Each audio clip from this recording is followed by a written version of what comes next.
السلام عليكم ورحمة الله وبركاته. إن الحمد لله نحمده ونستعينه ونستغفره ونعوذ بالله من شرور أنفسنا ومن سيئات أعمالنا. من يهده الله فلا مضل له ومن يضلل فلا هادي له. وأشهد أن لا إله إلا الله وحده لا شريك له وأشهد أن محمدا عبده ورسوله. يا أيها الذين آمنوا اتقوا الله حق تقاته ولا تموتن إلا وأنتم مسلمون. أما بعد فإن خير الحديث كتاب الله وخير الهدي هدي محمد صلى الله عليه وسلم وشر الأمور محدثاتها وكل محدثة بدعة وكل بدعة ضلالة وكل ضلالة في النار. സഹോദരന്മാരെ, ഷെയ്ഖ് മുഹമ്മദ് അബ്ദുൽ വഹാബിന്റെ അൽ ഉസൂൽ സലാസ 3 അടിസ്ഥാന തത്വങ്ങൾ എന്ന വിഷയത്തിന്റെ ഷെയ്ഖ് സാലിഹ് അൽ ഫൗസാൻ ഹഫിളഹുള്ളയുടെ ഷർഹോട് കൂടിയാണ് നാം വായിച്ചുകൊണ്ടിരിക്കുന്നത്. അതിൽ രണ്ടാമത്തെ റിസാലയിൽ ഒരു കാര്യം നേരത്തെ വിശദീകരിച്ചു കഴിഞ്ഞു. അല്ലാഹു സുബ്ഹാനഹു വ തആല മനുഷ്യരെ സൃഷ്ടിച്ചത് വെറുതെയല്ല. മറ്റ് ജീവജാലങ്ങളെപ്പോലെ ഈ ഭൂമിയിൽ തിന്ന് സുഖിച്ച് ജീവിച്ച് മരിച്ചു പോവുക എന്ന നിലക്കല്ല, അതിനപ്പുറം മനുഷ്യനെ സൃഷ്ടിച്ചത് പിന്നിൽ ഒരു ലക്ഷ്യമുണ്ട്. ആ ലക്ഷ്യം അള്ളാഹുവിനെ മാത്രം ആരാധിച്ച് അള്ളാഹു കൽപ്പിച്ച കാര്യങ്ങൾ പ്രവർത്തിച്ച് പ്രവാചകൻ പഠിപ്പിച്ച കാര്യങ്ങൾ ജീവിതത്തിൽ പകർത്തി അങ്ങനെ പരലോക രക്ഷയ്ക്കു വേണ്ടി പ്രവർത്തിക്കുക എന്ന ഒരു ലക്ഷ്യത്തിനു വേണ്ടിയാണ് അള്ളാഹു സുബ്ഹാനഹു വ തആല മനുഷ്യരെ സൃഷ്ടിച്ചത്. വെറുതെ ഈ ഭൂമിയിലേക്ക് പടച്ചുവിട്ടതല്ല എന്ന കാര്യമാണ് കഴിഞ്ഞ ക്ലാസ്സിൽ പറഞ്ഞതിന്റെ ചുരുക്കം. അപ്പൊ അള്ളാഹുവിനെ മാത്രം ആരാധിച്ച് ജീവിക്കുക. അള്ളാഹുവിനെ ആരാധിക്കുക എന്ന് പറഞ്ഞാൽ അള്ളാഹുവിനോട് ദുആ ചെയ്യൽ മാത്രമല്ല, ദുആ ഉൾപ്പെടുന്ന എല്ലാ തരത്തിലുള്ള പ്രവർത്തനങ്ങളും, നമസ്കാരം, നോമ്പ്, സക്കാത്ത്, ഹജ്ജ് തുടങ്ങി എന്തെല്ലാം കാര്യങ്ങൾ ഇസ്ലാം നിർബന്ധമായി നിശ്ചയിച്ചിട്ടുണ്ടോ അത്തരം കാര്യങ്ങളൊക്കെ അള്ളാഹുവിനു വേണ്ടി സമർപ്പിക്കുക, പ്രവർത്തിക്കുക. അപ്പോൾ മാത്രമേ ഒരാൾ മുസ്ലിം ആവുകയുള്ളൂ. രണ്ടാമത്തെ കാര്യം ഇനി വിശദീകരിക്കാൻ പോകുന്നത്, അള്ളാഹുവിനെ മാത്രം ആരാധിക്കുന്നതിൽ അള്ളാഹു അല്ലാത്ത മറ്റാരെയെങ്കിലും പങ്കു ചേർക്കുക എന്ന് പറയുന്നത്. അതായത് അള്ളാഹുവിന് സമർപ്പിക്കേണ്ടുന്ന ഇബാദത്തുകൾ, ആരാധനകൾ അള്ളാഹു അല്ലാത്തവർക്ക് സമർപ്പിക്കുക എന്ന ശിർക്ക് ഒരിക്കലും അള്ളാഹു സുബ്ഹാനഹു വ തആല അത് തൃപ്തിപ്പെടുകയില്ല എന്ന സംഗതിയാണ്. അന്നല്ലാഹ ലാ യർളാ അൻ യുശ്റക മഅഹു അഹദുൻ ഗൈറുഹു ഫീ ഇബാദത്തിഹി. അള്ളാഹുവിനുള്ള ആരാധനയിൽ അള്ളാഹു അല്ലാത്ത വല്ലതും അല്ലെങ്കിൽ വല്ലവരെയും അള്ളാഹുവിന്റെ കൂടെ പങ്കു ചേർക്കപ്പെടുന്നത് അവൻ തൃപ്തിപ്പെടുകയില്ല. അതായത് കഴിഞ്ഞ ക്ലാസ്സിൽ പറഞ്ഞതിന്റെ അതിനോട് ബന്ധപ്പെട്ട ഒരു വിഷയം തന്നെയാണ് ഈ രണ്ടാമത്തെ കാര്യവും. അള്ളാഹുവിനെ ആരാധിക്കാനാണ് മനുഷ്യൻ സൃഷ്ടിക്കപ്പെട്ടത്, അവനെ മാത്രം ആരാധിക്കാൻ, മറ്റാരെയും ആരാധിക്കാനല്ല എന്ന് പറഞ്ഞതിന്റെ തുടർച്ചയാണ് അള്ളാഹു അല്ലാത്തവരോട് ദുആ നടത്തുക അല്ലെങ്കിൽ അവരെ ആരാധിക്കുക എന്ന് പറയുന്നത് അള്ളാഹു ഒരിക്കലും തൃപ്തിപ്പെടാത്ത ഒരു കാര്യമാണ്. അതുകൊണ്ടാണ് പാപങ്ങളുടെ കാര്യത്തിൽ ശിർക്ക് അള്ളാഹു പൊറുക്കുകയില്ല എന്ന് പറയുന്നത്. പൊറുക്കുകയില്ല എന്ന് പറഞ്ഞാൽ ശിർക്കോടുകൂടി മരിച്ചു പോവുകയാണെങ്കിൽ അവന് നരകമായിരിക്കും, ഒരിക്കലും അവൻ സ്വർഗത്തിൽ പ്രവേശിക്കുകയില്ല. എന്നാൽ ശിർക്ക് ചെയ്ത് ശിർക്കിൽ നിന്ന് ഒഴിവായി അവൻ തൗഹീദിലേക്ക് തിരിച്ചു വന്നാൽ അത് അള്ളാഹു പുറത്തു കൊടുക്കും. അള്ളാഹുവിനെ ആരാധിക്കലും പ്രവാചകനെ പിൻപറ്റലും ഒരു വിശ്വാസിക്ക് നിർബന്ധമായതുപോലെ തന്നെ അവന്റെ ഇബാദത്തുകളിൽ അല്പം പോലും ശിർക്ക് കലരാതിരിക്കാൻ ശ്രമിക്കുക എന്നതും അള്ളാഹുവിലുള്ള ഇബാദത്ത് പൂർണ്ണമായി തീരാൻ അനിവാര്യമായ കാര്യമാണ്. അള്ളാഹുവിനെ ആരാധിക്കുന്നതോടൊപ്പം വല്ലതും അള്ളാഹുവിൽ പങ്കുചേർത്താൽ അവൻ അള്ളാഹുവിനു വേണ്ടി ചെയ്ത അമല് കൂടി ബാത്തിലായിത്തീരും. എന്നാൽ ഒന്നും ചെയ്യാത്തവനെ പോലെയാണ്. അള്ളാഹുവിനോട് പ്രാർത്ഥിക്കുന്നു, അള്ളാഹുവിനു വേണ്ടി നമസ്കരിക്കുന്നു, നോമ്പ് നിൽക്കുന്നു, സക്കാത്ത് കൊടുക്കുന്നു, ഹജ്ജ് ചെയ്യുന്നു, നല്ല നല്ല കാര്യങ്ങളൊക്കെ ചെയ്യുന്നു. ഇതൊക്കെ ചെയ്യുന്നതോടൊപ്പം തന്നെ അള്ളാഹു അല്ലാത്തവരോട് ദുആ ചെയ്യുക, നേർച്ച നടത്തുക, ഇസ്തിഗാസ നടത്തുക, അവർക്ക് വേണ്ടി നമസ്കരിക്കുക, അങ്ങനെയുള്ള കാര്യങ്ങൾ ചെയ്താൽ ഒന്നും ചെയ്യാത്തവനെ പോലെയായി. കാരണം എന്താ, രണ്ടാമത് ചെയ്ത കാര്യം കൊണ്ട് ആദ്യം ചെയ്ത കാര്യങ്ങൾ ബാത്തിലായി, പൊളിഞ്ഞുപോയി. അപ്പോ ഒരു ഇബാദത്തും ചെയ്യാത്ത ആളെ പോലെയാണ് ഈ കാര്യങ്ങളൊക്കെ ചെയ്തവൻ. വലഖദ് ഊഹിയ ഇലൈക വഇലല്ലദീന മിൻ ഖബ്ലിക് ലഇൻ അശ്റക്ത ലയഹ്ബതന്ന അമലുക വലതകൂനന മിനൽ ഖാസിരീൻ. ഇതൊക്കെ ഷർഹിൽ ഷെയ്ഖ് ഫൗസാൻ കൊടുക്കുന്ന ഇതുമായി ബന്ധപ്പെട്ട തെളിവുകളാണ്. നേരത്തെ നമ്മൾ കശ്ഫ് ശുബ്ഹാത്തിൽ ഈ ആയത്തുകളൊക്കെ മനസ്സിലാക്കി പോയിട്ടുണ്ട്. സൂറത്ത് സുമറിലെ 65-ാമത്തെ ആയത്താണ്. തീർച്ചയായും അല്ലാഹു സുബ്ഹാനഹു വ തആല നിനക്കും നിനക്ക് മുമ്പുള്ളവർക്കും സന്ദേശം നൽകിയിട്ടുള്ള കാര്യമാണ്. നീയെങ്ങാനും അള്ളാഹുവിൽ പങ്കു ചേർക്കുകയാണെങ്കിൽ നിന്റെ എല്ലാ പ്രവർത്തനങ്ങളും നിഷ്ഫലമായി പോവുക തന്നെ ചെയ്യും, നീ നഷ്ടകാരികളിൽ പെട്ടവനായി തീരുകയും ചെയ്യും എന്ന കാര്യം. ഇവിടെ നിനക്ക് നാം സന്ദേശം നൽകിയിരിക്കുന്നു എന്ന് പറഞ്ഞാൽ മുഹമ്മദ് നബി സല്ലല്ലാഹു അലൈഹി വസല്ലമയോടാണ് അള്ളാഹുവിന്റെ സംബോധന ഈ ആയത്തിറങ്ങിയതെങ്കിലും നിനക്കും പിന്നെ നിനക്ക് മുമ്പുള്ളവർക്കും എന്ന് പറയുമ്പോൾ എന്തായി, എല്ലാ നബിമാർക്കും. അപ്പൊ മുഹമ്മദ് നബിക്ക് മാത്രമുള്ളൊരു വിഷയമല്ല, വഹി നൽകപ്പെട്ട ഏതൊക്കെ നബിമാരുണ്ടോ ആ നബിമാരോടെല്ലാം അള്ളാഹു പറഞ്ഞിട്ടുള്ളത്, അള്ളാഹുവിൽ പങ്കു ചേർക്കുകയാണെങ്കിൽ നീ ചെയ്ത അമല് ബാത്തിലാവും എന്നാൽ എല്ലാ നബിമാരോടും അള്ളാഹു ഇക്കാര്യം പറഞ്ഞിട്ടുണ്ട്. അപ്പൊ പ്രവാചകന്മാരായാൽ പോലും അവരും ശിർക്ക് ചെയ്താൽ അവരുടെ അമലുകളെല്ലാം ബാത്തിലായി പോയി. അപ്പൊ നേരത്തെ പറഞ്ഞാൽ തെളിവായത് അള്ളാഹുവിൽ പങ്കു ചേർക്കുന്ന, അള്ളാഹു അല്ലാത്തവരോട് ദുആ ചെയ്യുക, ഇസ്തിഗാസ നടത്തുക, ശിർക്കാകുന്ന തവസ്സുലുകൾ നടത്തുക, നേർച്ച വഴിപാടുകൾ നടത്തുക, ഇങ്ങനെയുള്ള കാര്യങ്ങൾ നടത്തുന്ന ആളുകളുടെ ലയഹ്ബത്വന്ന അമലുക, തീർച്ചയായും നിന്റെ എല്ലാ അമലും ബാത്തിലായി പോകും, പൊളിഞ്ഞു പോകും. അമല് പൊളിഞ്ഞ ഒരുത്തൻ പരലോകത്ത് രക്ഷപ്പെടൂല. അതുകൊണ്ടാണ് നീ നഷ്ടകാരികളിൽ പെട്ടവനായി തീരുകയും ചെയ്യും. ഈ ഒറ്റ ആയത്ത് മതി. അള്ളാഹുവിൽ പങ്കു ചേർക്കുകയാണെങ്കിൽ അള്ളാഹുവിന് വേണ്ടി ചെയ്ത അമലുകളും ബാത്തിലായി പോകും, അതിന്റെ കൂലിയും അവന് കിട്ടൂല. കാരണം എന്താ, ശിർക്ക് മറ്റതിനൊക്കെ പൊളിച്ചു കളഞ്ഞു. ഇതുപോലെ സൂറത്തുൽ അൻആമിലെ 88-ാമത്തെ ആയത്ത്, വലൗ അശ്റകൂ ലഹബിത അൻഹും മാ കാനൂ യഅമലൂൻ, അവരെങ്ങാനും പങ്കു ചേർത്തിരുന്നുവെങ്കിൽ എന്നാൽ അള്ളാഹുവിനുള്ള ഇബാദത്ത് അള്ളാഹു അല്ലാത്ത ആളുകൾക്ക് നൽകിയിരുന്നെങ്കിൽ അവർ പ്രവർത്തിക്കാറുണ്ടായിരുന്നത് എന്തെല്ലാമാണോ അതെല്ലാം അവരിൽ നിന്ന് ബാത്തിലായി പോകും, നിഷ്ഫലമായി പോകും, പൊളിഞ്ഞു പോകും. അപ്പൊ നേരത്തെ ചെയ്ത അമല് കൂടി പൊളിഞ്ഞു പോകും ഒരുത്തൻ ശിർക്ക് ചെയ്താൽ. ഉദാഹരണത്തിന് ഒരാൾ 10-20-30 കൊല്ലം വരെ അല്ലെങ്കിൽ ഒരു പ്രായം വരെ അദ്ദേഹം അള്ളാഹുവിനെ ഇബാദത്ത് ചെയ്ത് നല്ല നല്ല കാര്യങ്ങളൊക്കെ ചെയ്ത് ജീവിച്ചു, അന്ന് ശിർക്കൊന്നും ചെയ്തിട്ടില്ല. അതിനുശേഷം അയാൾ അള്ളാഹുവിൽ പങ്കു ചേർത്തു, അള്ളാഹു അല്ലാത്തവരോട് ദുആ ചെയ്യുക, നേർച്ച നടത്തുക, അങ്ങനെ ഏതെങ്കിലും ശിർക്കിന്റെ ഒരു ഇനം അയാൾ ചെയ്യുകയോ അല്ലെങ്കിൽ വിശ്വസിക്കുകയോ ചെയ്താൽ, ശിർക്ക് ചെയ്യണമെന്ന് മാത്രമല്ല, ശിർക്കിന്റെ വിശ്വാസം ഉണ്ടായാലും അമല് പൊളിഞ്ഞു. ഇപ്പോ ഔലിയാക്കന്മാരായ ആളുകൾ അള്ളാഹുവിനെ പോലെ സഹായിക്കും, അവർക്ക് എവിടുന്നും കേൾക്കാനും ഉത്തരം ചെയ്യാനും സാധിക്കും. അല്ലെങ്കിൽ അബ്ദുൽ ഖാദർ ജീലാനിയാണ് ലോകം നിയന്ത്രിക്കുന്നത്, അദ്ദേഹം ഖുതുബുൽ ആലമാണ്, ഗൗസുൽ ആലമാണ് എന്നൊരുത്തം വിശ്വസിച്ചു വിചാരിക്കുക. അള്ളാഹു ചെയ്യുമ്പോൾ ഈ കാര്യങ്ങളൊക്കെ ചെയ്യാൻ, കേൾക്കാനും അറിയാനും ഉത്തരം ചെയ്യാനും അബ്ദുൽ ഖാദർ ജീലാനിക്ക് സാധിക്കും. പക്ഷേ ജീലാനി എനിക്ക് ഇന്ന രോഗം മാറ്റി തരണേ, അല്ലെങ്കിൽ എന്നെ നരകത്തിൽ രക്ഷപ്പെടുത്തണേ, എനിക്ക് ഇന്ന കാര്യം ചെയ്തു തരണേ എന്ന് അയാൾ പ്രാർത്ഥിച്ചിട്ടില്ല. പ്രാർത്ഥിക്കാതിരുന്നാൽ പോലും വിശ്വാസം കൊണ്ടും ശിർക്ക് വരും. അപ്പൊ ആ വിശ്വാസം മതി. അബ്ദുൽ ഖാദർ ജീലാനിയെ വിളിച്ചിട്ടില്ല, അല്ലെങ്കിൽ ബദരീങ്ങളെന്ന് വിളിച്ചിട്ടില്ല എങ്കിൽ പോലും വിശ്വാസം കൊണ്ട് തന്നെ മാ കാനൂ യഅമലൂൻ, നേരത്തെ പ്രവർത്തിക്കാറുണ്ടായിരുന്ന കാര്യങ്ങൾ ബാത്തിലായി പോകും. അപ്പൊ അവിടെ നിന്ന് ഇങ്ങോട്ടുള്ള അല്ല, ആദ്യത്തൊക്കെ പോവും. അതുകൊണ്ടാണ് ശിർക്കോടുകൂടി മരിച്ചു പോകുന്ന ഒരാൾ, അയാൾ ഒരിക്കലും സ്വർഗത്ത് പോവില്ല എന്ന് പറയാൻ കാരണം ചെയ്തതൊക്കെ പോയി. മരിക്കുന്നത് വരെ നല്ല കാര്യം ചെയ്തു, മരണത്തിന്റെ മുമ്പ് അയാൾ ശിർക്കിലേക്ക് പോയി, ശിർക്കം വിശ്വാസത്തിലേക്ക്, അല്ലെങ്കിൽ കഫറായി പോയി. അള്ളാഹുവിനെ എല്ലാന്നറിയാം, അള്ളാഹുവിനെ നിഷേധിക്കുക. അപ്പോ അതുവരെ ചെയ്ത കാര്യമൊക്കെ ഹബിത, നിഷ്ഫലമായി പോയി, പൊളിഞ്ഞു പോകും. അതുകൊണ്ട് തന്നെ ഒരു കാര്യം ഇബാദത്താണ് എന്ന് പറയണമെങ്കിൽ അത് അള്ളാഹുവിന് മാത്രമായി തൗഹീദോടുകൂടി സമർപ്പിക്കുമ്പോൾ മാത്രമേ അതിന് ഇബാദത്ത് എന്ന് പറയുകയുള്ളൂ. ഏതുപോലെ ഒരാൾ നമസ്കരിച്ചു ഒന്നുകൊടുക്കാതെ, അല്ലെങ്കിൽ ശുദ്ധിയില്ലാതെ ഒരാൾ നമസ്കരിച്ചു, അതിന് നമസ്കാരം എന്ന് പറയുകയില്ല. ഒരാൾ പള്ളിയിൽ കയറി 4 റക്അത്ത് നിസ്കരിച്ചു, പക്ഷെ അയാൾ ഒന്നെടുത്തിട്ടില്ല, ഫാത്തിഹ ഓതി, എല്ലാ കാര്യങ്ങളും റുക്കൂ സുജൂദ് ഇരുത്തം ഒക്കെ ഉണ്ട്, പക്ഷേ അതിന് നമസ്കാരം എന്ന് പറയില്ല. കാരണം എന്താ, ഒന്നുമില്ല. ഇതുപോലെയാണ് ഒരാൾ കുറെ അള്ളാഹു കൽപ്പിച്ച കാര്യങ്ങൾ ചെയ്തു, പക്ഷെ അയാൾ അള്ളാഹുവിന് മാത്രമല്ല ഇബാദത്ത് ചെയ്യുന്നത്, അതിൽ പങ്കു ചേർക്കുന്നു എങ്കിൽ അയാൾ അള്ളാഹിനെ ആരാധിച്ചിട്ടില്ല. അപ്പൊ ചെയ്ത കാര്യം ഇല്ലാതായി പോകും. അപ്പൊ ഇബാദത്ത് എടുക്കാത്ത ഒരാളെ പോലെയാണ് അള്ളാഹുവിന് വേണ്ടി ഇബാദത്ത് എടുക്കുകയും അതോടൊപ്പം ശിർക്ക് വെക്കുകയും ചെയ്യുന്നവൻ എന്ന് അദ്ദേഹം വീണ്ടും വിശദീകരിക്കുന്നു. ഒരാൾ അള്ളാഹുവിനുള്ള ഇബാദത്തിനോടൊപ്പം ശിർക്ക് കൂടി കൂട്ടിക്കലർത്തിയാൽ അത് ഒരാൾ ഒളു ചെയ്തതിന് ശേഷം ഒളുവിനെ പൊളിക്കുന്ന ഒരു കാര്യം ചെയ്തതുപോലെയാണ്. ഒളെടുത്തു, ഒളു പോയി, എന്നിട്ട് പിന്നെയും നിസ്കരിച്ചു അയാൾ. അപ്പൊ നേരത്തെ ഞാൻ ഒളെടുത്തിരുന്നു എന്നുകൊണ്ട് കാര്യമുണ്ടോ? ഇല്ല, ഒളു നഷ്ടപ്പെട്ടു പോയി. ഇതുപോലെ അള്ളാഹിൽ വിശ്വാസം ഉണ്ടായിരുന്നു, പിന്നെ അള്ളാഹു അല്ലാത്തവരോടും പ്രാർത്ഥിച്ചു, അപ്പൊ നേരത്തെ വിശ്വാസം പോയി. എന്നിട്ട് അദ്ദേഹം വീണ്ടും പറയും നാഖിദുൻ മിൻ നവാഖിദിൽ വുളു. അപ്പൊ അവിടെ എന്താ, വുളു എടുത്തു, പക്ഷേ വുളു മദ്രസയിൽ ഫിഖ്ഹിലോ പഠിക്കുന്ന കാര്യമാണ് നവാഖിദുൽ വുളു, വുളുവിനെ ദുർബലപ്പെടുത്തുന്ന കാര്യങ്ങൾ. അപ്പൊ വുളു ഉണ്ടായിരുന്നു, വുളുവിനെ നഷ്ടപ്പെടുത്തി. ഇതുപോലെയാണ് അള്ളാഹിൽ വിശ്വസിച്ചു, റസൂൽ വിശ്വസിച്ചു, അള്ളാഹ്ക്ക് ഇബാദത്ത് ചെയ്തു, പക്ഷേ അത് പൊളിച്ചു കളയുന്ന, ഒതു മുറിയുന്ന കാരണങ്ങൾപ്പെട്ടത് കാരണം ഉണ്ടായാൽ ഒതു മുറിയുന്നത് പോലെ ഇബാദത്ത് പൊളിഞ്ഞു പോകുന്ന ഒരു കാര്യം ചെയ്താൽ അവന്റെ ഇബാദത്ത് പോയി. ഇത്രേ ഉള്ളൂ, പെട്ടെന്ന് മനസ്സിലാണ് വിഷയം. ഒന്നു മുറിഞ്ഞ് ഒരുത്തം നിസ്കരിച്ചാൽ കാരല്ല. അതുപോലെ ശിർക്കോടുകൂടി അള്ളാഹ്ക്ക് ഇബാദത്ത് എടുത്താൽ ഇബാദത്തില്ല, പിന്നെ നിസ്കരിച്ചില്ല, ഒമ്പോറ്റില്ല, ഒന്നുമില്ല.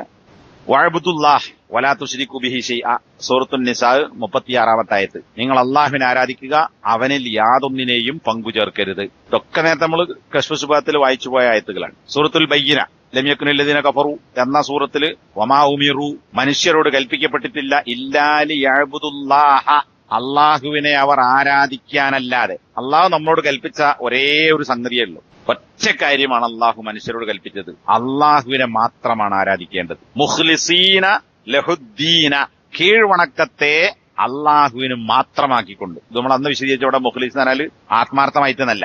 ആത്മാർത്ഥ ചാർത്ത് പോകണമെന്നുണ്ട്, അമ്പലത്തിൽ പോകണമെന്നുണ്ട്, ചർച്ചിൽ പോകണമെന്ന് ആത്മാർത്ഥമുണ്ട്, ആ ചെയ്യുന്ന കാര്യത്തിൽ ആത്മാർത്ഥമുണ്ട്. അപ്പൊ ഇവിടെ ആത്മാർത്ഥതയല്ല, ഇവിടെ മുഖ്ലിസീൻ എന്ന് പറഞ്ഞാൽ തനിച്ചാക്കുക, മാത്രമാക്കുക, കീഴ്വണക്കം അള്ളാഹുവിന് മാത്രമാക്കുക. അതൊന്നുകൂടി ബലപ്പെടുത്താനാണ് പിന്നെ ഹുനഫാ, അള്ളാഹുവിലേക്ക് മാത്രം ചെരിയുന്നവരായി അല്ലെങ്കിൽ ചായുന്നവരായി എന്ന് പറഞ്ഞാൽ അള്ളാഹു അല്ലാത്ത ആരിലേക്കും ചായാതെ, ആരെയും ലക്ഷ്യം വെക്കാതെ അള്ളാഹുവിനെ മാത്രം ലക്ഷ്യം വെക്കുന്നവരായി, ഇബാദത്തിനെ അവന് മാത്രമാക്കുന്നവരായി. അള്ളാഹുവിനെ ഇബാദത്തെടുക്കാനല്ലാതെ മനുഷ്യൻ കൽപ്പിക്കപ്പെട്ടിട്ടില്ല.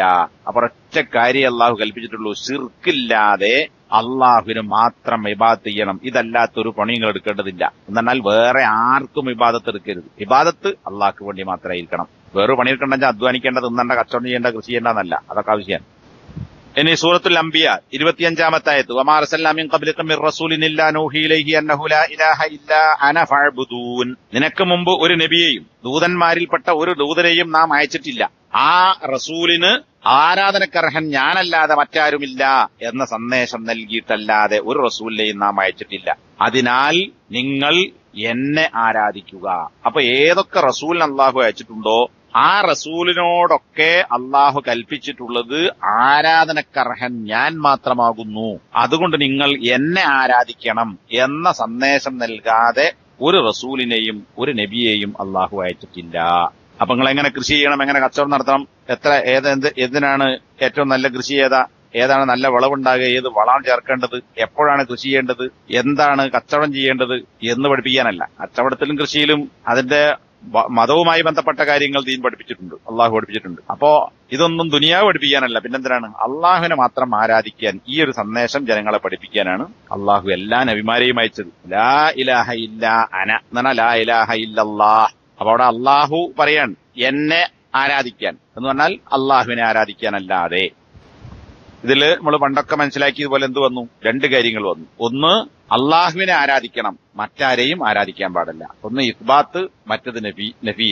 ഇബാദത്ത് അള്ളാഹുവിന് മാത്രം, മറ്റാരെയും ആരാധിക്കരുത്. അള്ളാഹുവിനെ ആരാധിക്കുക അല്ലെങ്കിൽ അള്ളാഹുവിനെ ആരാധിക്കണം എന്ന് മാത്രം പറഞ്ഞാൽ പോരാ. അങ്ങനെയല്ല അള്ളാഹ് പറഞ്ഞത്. അള്ളാഹുവിനെ ആരാധിക്കുന്നാൽ അള്ളാഹുവിനെ ആരാധിക്കണം എന്നേ വരുള്ളൂ, മറ്റാരെയും ആരാധിച്ചുകൂടാ എന്ന് വരില്ല. അപ്പൊ തൗഹീദ് പൂർത്തിയാകണമെങ്കിൽ അള്ളാഹുവിന് മാത്രം, മറ്റാർക്കും പാടില്ല. ഒന്ന് സ്ഥാപിക്കുകയും മറ്റുള്ളവർക്കുള്ളത് നിഷേധിക്കുകയാണ് ഇസ്ബാത്ത്, നഫി എന്ന് പറയുന്നത്. ഇത് രണ്ടും കൂടിച്ചേരുന്നതാണ് തൗഹീദ്.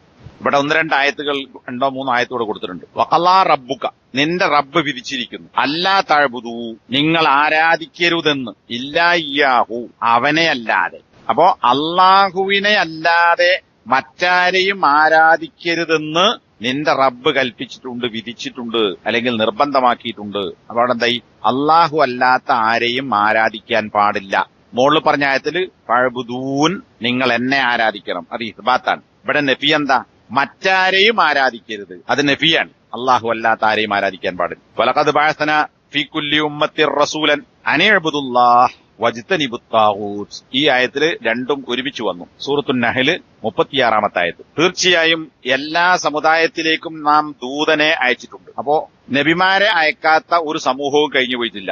എല്ലാ ഉമ്മത്തിലേക്കും അള്ളാഹു നബിമാരെ അയച്ചിട്ടുണ്ട്. എന്ത് പറഞ്ഞുകൊണ്ടാണ് അയച്ചത്? അനിഅ്ബുദുല്ലാഹ്, ഇസ്ബാത്താണ്. അള്ളാഹുവിനെ ആരാധിക്കണം എന്ന് കൽപ്പിക്കാൻ വേണ്ടി. അതിന്റെ വിപരീതം എന്താ? നഫി എന്താ? വജ്തനിബു, നിങ്ങൾ വെടിയണം അത്താഗൂത്ത, ത്വാഗൂത്തിനെ. ത്വാഗൂത്ത് എന്നാൽ അതിക്രമം കാണിക്കുക, പരിധി വിടുക, കൽപ്പിച്ചതിനപ്പുറത്തേക്ക് പോവുക, പോകണ്ട എന്ന് പറഞ്ഞിടത്തേക്ക് പോവുക. അതാണ് തുകിയാൻ. അങ്ങനെ അള്ളാഹുവിന്റെ കൽപ്പനകൾക്ക് എതിര് പ്രവർത്തിക്കുന്ന, അതിർലംഘനം നടത്തുക, അതാണ് തുകിയാൻ എന്ന് പറയുന്നത്. താഗൂത്ത് എന്നാൽ അങ്ങനെ ചെയ്യുന്ന ആളുകളാണ്. വജ്തനിബു താഗൂത്ത, താഗൂത്തിനെ നിങ്ങൾ വിടിയുക. ഏറ്റവും വലിയ താഗൂത്താരാ? ശൈത്താനാണ്. ശൈത്താൻ അള്ളാഹുവിന്റെ കൽപ്പനകളെ അതിർലംഘിച്ച് അതിന്റെ അപ്പുറത്തേക്ക് പോയിന്ന് മാത്രമല്ല, മറ്റുള്ള ആളുകളെ അള്ളാഹുവിന്റെ കൽപ്പന ലംഘിക്കാൻ വേണ്ടി പ്രേരിപ്പിക്കുക എന്നത് ലക്ഷ്യമായി അതിനുവേണ്ടി ഖിയാമത്ത് നാൾ വരെ ആയുസ് ചോദിച്ചു വാങ്ങിയ ആളാണ് ഇബ്ലീസ്. അതുകൊണ്ട് തന്നെ ഏറ്റവും വലിയ താഗൂത്ത് അള്ളാഹുവിന്റെ കൽപ്പനക്കെതിരെ പ്രവർത്തിക്കുന്ന ധിക്കാരി, അതിർ ലംഘനം നടത്തുന്നവൻ ശൈത്താനാണ്. അതുപോലെ അള്ളാഹുവിന് പുറമെ ആരാധിക്കാൻ വേണ്ടി കൽപ്പിക്കുന്നവൻ, അത് സ്വയം ആവശ്യപ്പെടുന്നവൻ, അല്ലെങ്കിൽ അത്തരം ഇബാദത്തുകൾ ഇഷ്ടപ്പെടുന്നവൻ, ഇതൊക്കെ താഗൂത്തുകളാണ്. അള്ളാഹുവിന്റെ നിയമത്തെ എതിർക്കുന്നവർ, അതും താഗൂത്താണ്. അങ്ങനെ ഒരുപാട് ആശയങ്ങൾ ഇതിനെ സംബന്ധിച്ച് പണ്ഡിതന്മാർ വിശദീകരിച്ചിട്ടുണ്ട്. അപ്പോ അതിൽ ഏറ്റവും പ്രധാനപ്പെട്ട മനസ്സിലാക്കേണ്ട എന്താ? അള്ളാഹുവിൽ പങ്കുചേർക്കുക, അതിനുവേണ്ടി കൽപ്പിക്കുക, അല്ലെങ്കിൽ അത് തൃപ്തിപ്പെടുക, അതിനെ പ്രോത്സാഹിപ്പിക്കുക, ഇത്തരം താഗൂത്തുകളെ വെടിയണം. അപ്പൊ എന്തായി? അള്ളാഹുവിനെ ആരാധിക്കണം, താഗൂത്തിനെ വെടിയണം. അള്ളാഹുവിനെ ആരാധിക്കുക എന്നുള്ളത് ഇസ്ബാത്ത്, സ്ഥിരപ്പെടുത്തലാണ്. എന്നാൽ അതോടൊപ്പം മറ്റത് ഉണ്ടാകരുത്. എന്തുണ്ടാകരുത്? അള്ളാഹു അല്ലാത്തവരെ ആരാധിക്കുക എന്ന് പറയുന്ന കാര്യം ഉണ്ടാകാൻ പാടില്ല.